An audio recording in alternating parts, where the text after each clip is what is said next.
Well, hi everybody. How was your day? How was everybody's day? good. And what about Saturday? Had a good Saturday? And some of us probably went to the mall, cleaned up our houses, went out to dinner, maybe spent time with friends, took our family out, our kids to a game or something like that. Maybe laid back and read a book or did homework. All things, usual things to do on a Saturday, right? Except that wasn't possible for the hundreds of thousands of people who were homeless on Saturday and who are homeless today and who are going to be homeless tomorrow. And instead of them worrying about what they were going to have for dinner, they wondered if they were going to have anything to eat. My name is Dawn Jones. I'm your speaker for today, and I've been homeless. For the last 10 years, I've also been involved in doing ministry to the homeless in our city. On a personal level, we go out and we give out blankets and food and water and things of that nature. And I also minister down at the rescue mission in our city. It hurts my heart when I see people who have nowhere to live because I know what it feels like. And it's one of the most devastating things you can ever feel to not have a place to call home.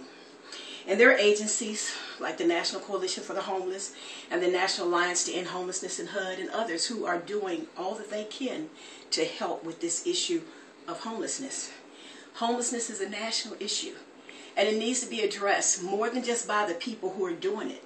It also needs us to get involved by taking action to help people to become responsible again, to regain their dignity, and to become the productive citizens that God intended them to be. There are many factors that contribute to homelessness. Some of them are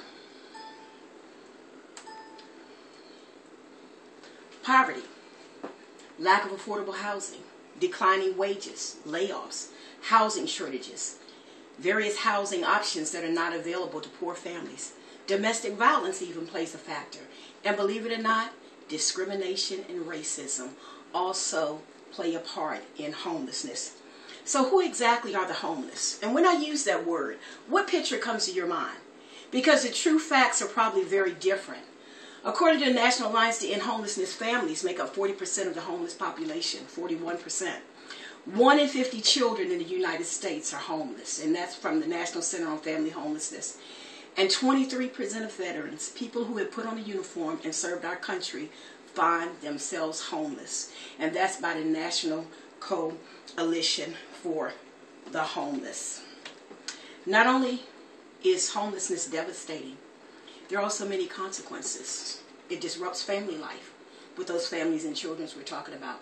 It damages physical and emotional health. It interferes with children's education and development. And it frequently results in separation of family members. Having to deal with all that in addition to wondering, how am I going to get back on my feet? How am I ever going to live again? How am I going to find a place for my family? All the while being ignored as if you don't exist. The homeless are real people, like some of them I've encountered, and I'm going to change their names. For instance, Mary, she was a social worker for a lot of years. Job layoffs and budget cuts, she lost her job. She ran out of employment benefits, used up all of her savings, got evicted, ended up at the rescue mission.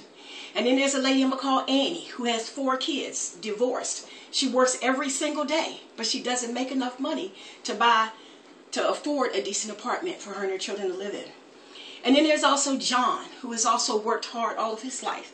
And with the construction industry, he was laid off. And so he's now a part-time worker. And he takes odd jobs. And he does whatever he can to make money. But he's forced to live in his car because he doesn't want to count on anybody's handouts. And last of all, there's Michael, who's a decorated war veteran. And he chooses to sleep in the park every night.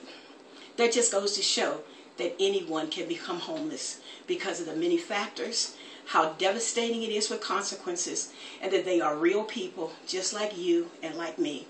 And federal, state, and local agencies do their part, but they also need you, and God needs you. Because in Deuteronomy 15:1, God said that the poor were always going to be in our land. He said, but I command you to open your hands wide to your brother and to the poor and to the needy in the land. And the way that you can do that, first of all, is connect.